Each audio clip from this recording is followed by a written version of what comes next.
I da ste ljudi, danas snimam još jedan klip kako gledati, znači, digitalnu televiziju, znači ono Arenu i tako to. Sve što trebate jeste da uđete,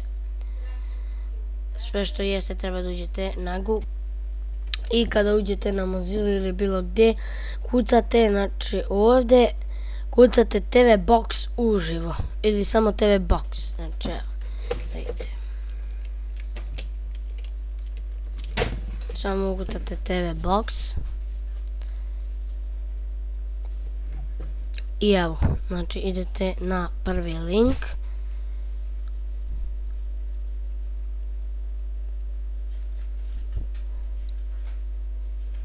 i ovdje idete zatvori, idete malo dole, na 1, vidite ovdje možete skinuti player, znači mislim da svaki kompjuter ima ovaj Windows Media Player, onda ako nemate Adobe ovaj player morate i to da skinete, ako nemate VLC Media Player morate i to da skinete.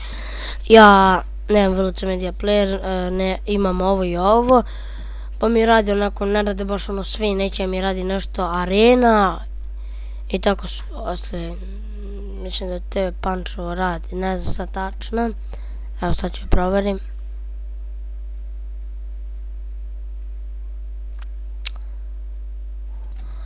Meni zbog snimanja nešto dugo učitava, ne znam zbog čega, i to je bilo to za ovaj tutorial. Hvala što ste gledali, lajkujte, šerujte i subscribeujte.